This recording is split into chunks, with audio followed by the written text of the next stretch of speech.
friends, Erica here from Milestone Mom, and welcome. It's really good to see you. So when you are watching this video, it's actually a Friday for me, and I thought I would hop on here because today is a paperwork day for me. It's been a busy week inside of families' homes, and there's one question that kept getting brought up. So I thought I would go ahead and create a video about it, and that is utensil use. So a lot of these kids were between the ages of 21, 22 months that the parents had the specific concerns with utensil use. So today I want to break down 5 tips that myself and also the occupational therapist was able to give these parents and to write into the plan to help their child succeed with utensil use. So let's go ahead and backtrack just a little bit. So you should be giving your child a spoon to experiment with from a very early age. Now, what that will look like with them is they'll put it in their mouth, they'll play around with it, they'll drop it on the floor, you'll pick it up, they'll play that game. Eventually your child probably, and it depends on the child,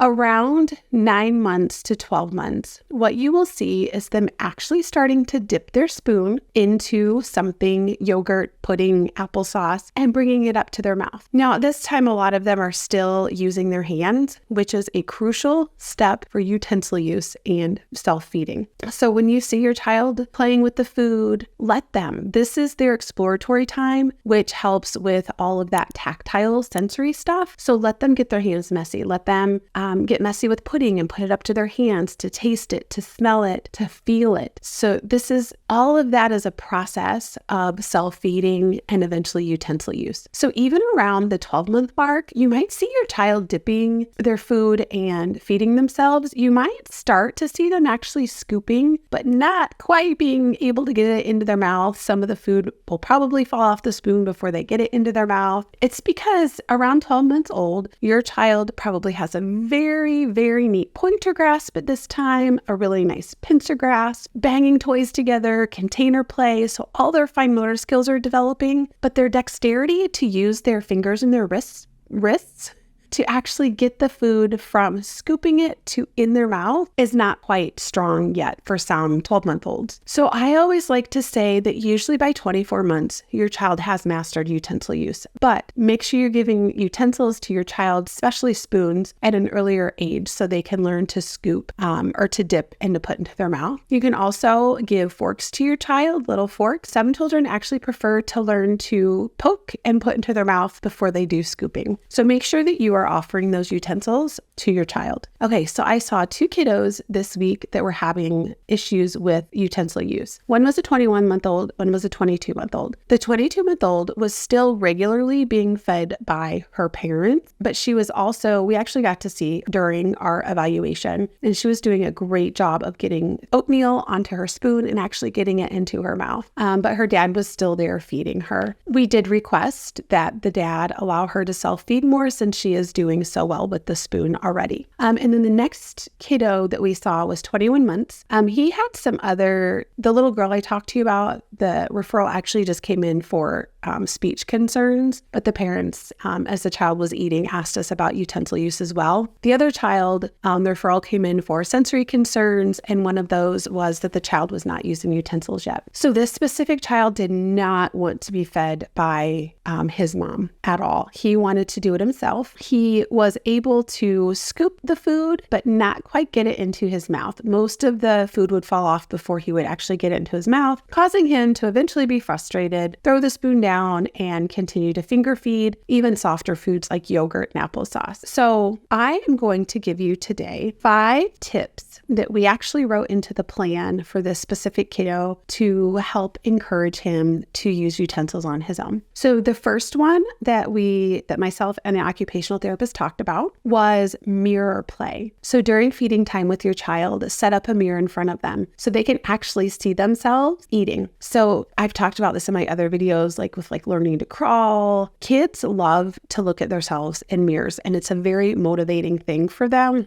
They like to smile at themselves, babble to themselves, talk to themselves. So putting a mirror in front of them when they're eating to actually be able to see what they're doing might be a really good motivating factor for your child. And And then the next thing that we had wrote into the plan, let your child watch a video of another child eating. If that's something that you want to do during mealtime, that's fine. They can sit and watch on an iPad, a child eating, or if that's something that they want to do just in their free time, you can search on YouTube for kids spoon feeding, and they'll be able to look and see exactly what they're doing and hopefully mimic those actions. Okay, and then the next thing that we recommended, this is number 3, is turn taking. The little girl I had talked to you about she had pretty much mastered utensil use, but her parents were still feeding her. That's kind of why we recommended for dad to let her be in charge of her feeding because she was doing so well. But if your child is like the little boy that I talked about who isn't really able to get it up to his mouth, turn taking will be a really good activity. Now, it might not work so much for this little boy because he does not like to be fed, but if your child doesn't mind you feeding them, you can have your child take a bite with the spoon on their own, and then you can give them a bite, and then they can take a bite practicing using that spoon. And then number 4 is allowing for a spoon in the bathtub with a cup or something like that. So your child can practice scooping the water and putting it into the cup. Another good one for this is not only just like a big tablespoon, but also one of those bigger kind of like ladle spoons that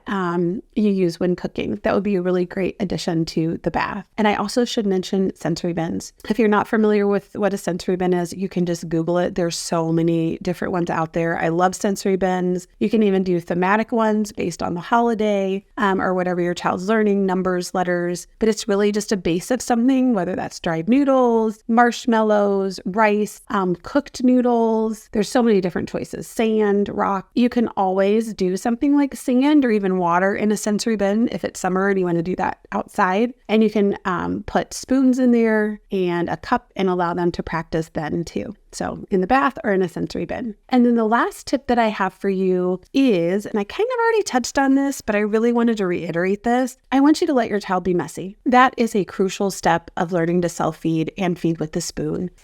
We want them to smell it. We want them to feel the different textures. We want them to taste it, whether that's using their hands or dipping and putting it in their mouth. That's the progression of self-feeding. So first you'll see your kids finger feed with their hands, then you'll see them dip or even poke with the fork and put it in their mouth. And then you'll see that dexterity strengthen and then be able to scoop and actually put it in their mouth. So that's actually all I have for you today. I wanted to hop online today. It's a Friday. It's paperwork day for me. This is a question that kept coming up, so I thought you would enjoy this. If you have any questions, please feel free to comment below. I check those every day. I love interacting with you guys. I hate that I can't see you.